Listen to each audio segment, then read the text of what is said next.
सम्मान देती है। साथियों, आज पूरी दुनिया भारत भूमि को अवसरों की भूमि, उसमें सबसे प्रथम पंक्ति में रखता है।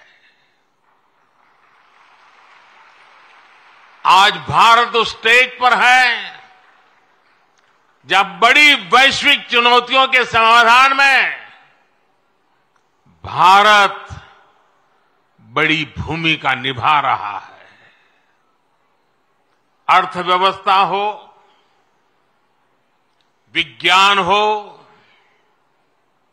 अनुसंधान हो, खेल हो, नीति रणनीति हो, आज हर पहलू में भारत नई बुलंदी की तरफ जा रहा है। और इसलिए ही मैंने लाल किले से कहा था,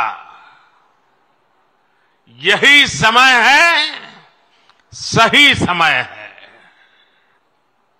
ये भारत का समय है। आने वाले 25 साल भारत के सामर्थ्य की पराकाष्ठा का प्रचंड प्रदर्शन करेंगे। और इसके लिए हमें पंच प्राणों पर चलना होगा। अपने राष्ट्रीय चरित्र को और सशक्त करना होगा। हमें एक पल भी गंवाना नहीं है। हमें एक पल भी ठहरना नहीं है। गुरुओं ने हमें यही सीख तब भी दी थी और उनकी यही सीख आज भी है। हमें इस मिट्टी की आन बान शान के लिए जीना है। हमें देश को बेहतर बनाने के लिए जीना है। हमें इस महान राष्ट्र की संतान के रूप में देश को विकसित बनाने के लिए जीना है, जुटना है, जूझना है और विजयी होकर के निकलना है। मेरे परिवारजनों, आज भारत उस कालखंड से गुजर रहा है जो युगों युगों में एक बार आता है। आजादी के इस अमृत काल में भारत के स्वर्णिम भविष्य को लिखने वाले अनेक फैक्टर एक साथ जुड़ गए हैं। आज भारत दुनिया के उन देशों में से हैं जो देश सबसे ज्यादा युवा देश है।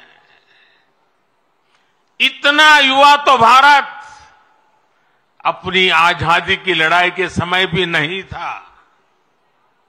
जब उस युवा शक्ति ने देश को आजादी दिलाई तो ये विशाल युवा शक्ति देश को जिस ऊंचाई पर ले जा सकती है वो कल्पना से भी परे है।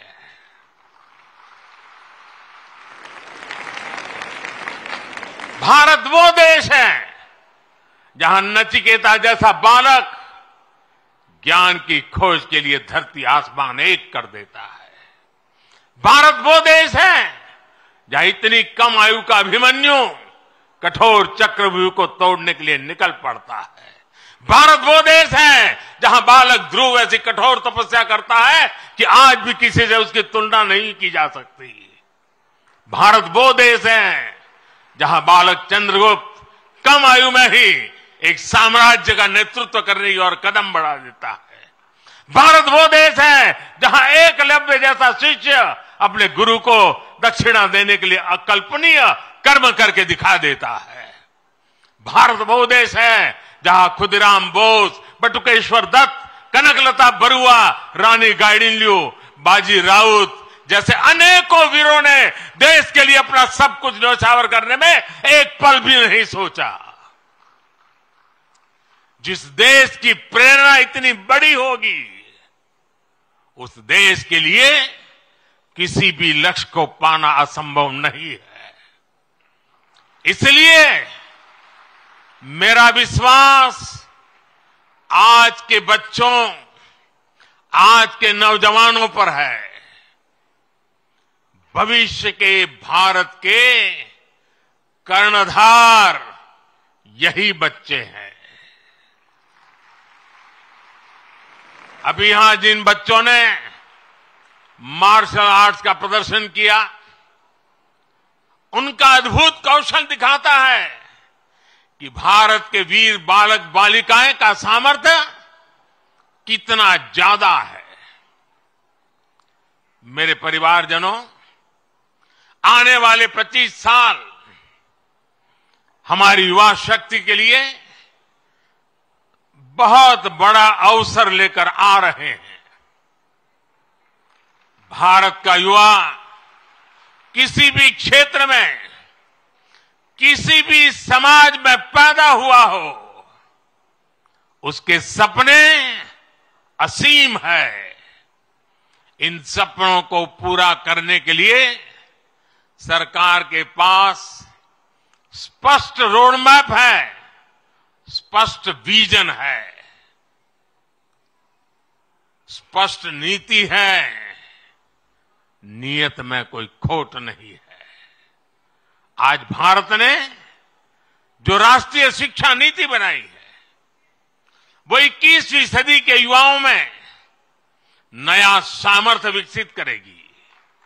आज 10,000 अटल टिंकरिंग लैब्स हमारे विद्यार्थियों में इनोवेशन की, रिसर्च की नई ललक पैदा कर रही है। आप स्टार्टअप इंडिया अभियान को देखिए।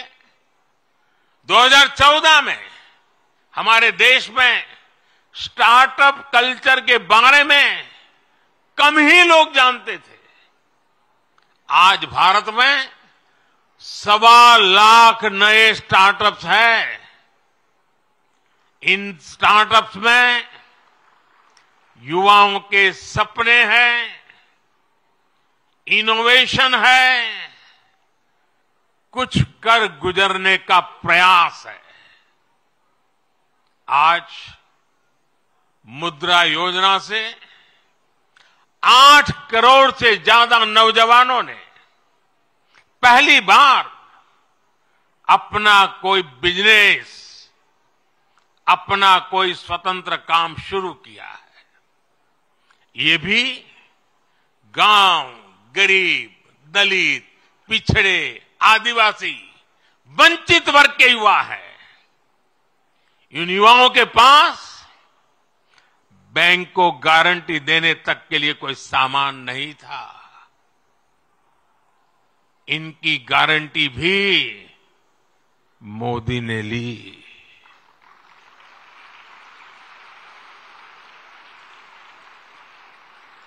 हमारी सरकार इनकी साथी बनी।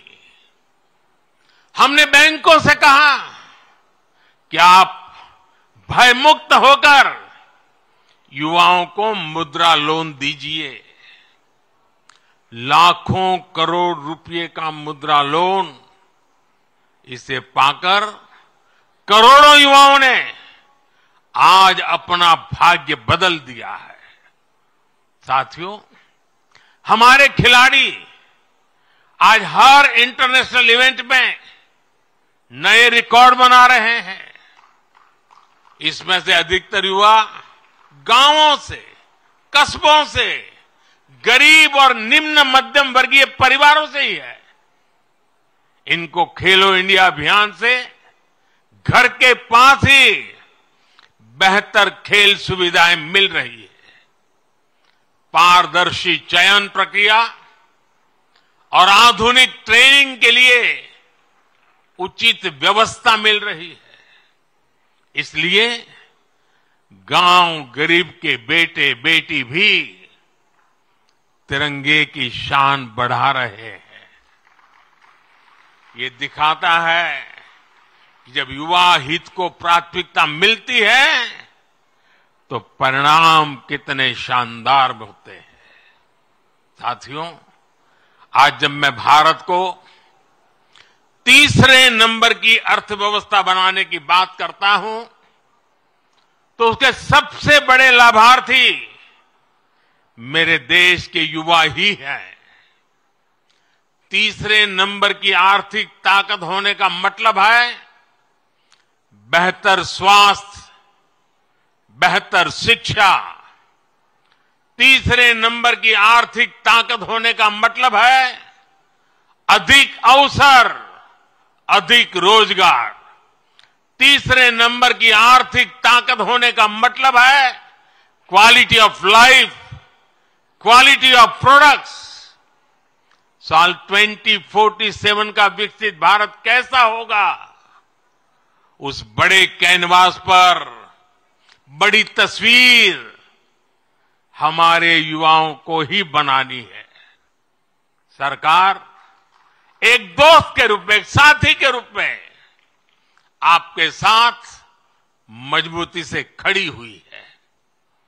विकसित भारत निर्माण के लिए युवाओं के सुझाव और उनके संकल्पों को जोड़ने के लिए एक राष्ट्रव्यापी अभियान चल रहा है। मैं सभी नौजवानों से MyGov पर विकसित भारत से जुड़े सुझाव साझा करने का फिर से आग्रह करूंगा। देश की युवा शक्ति को एक ही प्लेटफॉर्म पर लाने के लिए एक और बहुत बड़ा मंच, एक बहुत बड़ी संस्था सरकार ने बनाई है। ये संगठन है, ये मंच है मेरा युवा भारत, यानी माय भारत। ये मंच अब देश की युवा बेटियों और बेटों के लिए एक बहुत बड़ा संगठन बनता जा रहा है। आजकल जो विकसित भारत संकल्प यात्राएं चल रही है, उनके दौरान भी लाखों युवा इस माय भारत प्लेटफॉर्म पर रजिस्टर कर रहे हैं। मैं देश के सभी युवाओं से फिर कहूंगा कि आप माय भारत पर जाकर खुद को जरूर रजिस्टर करें।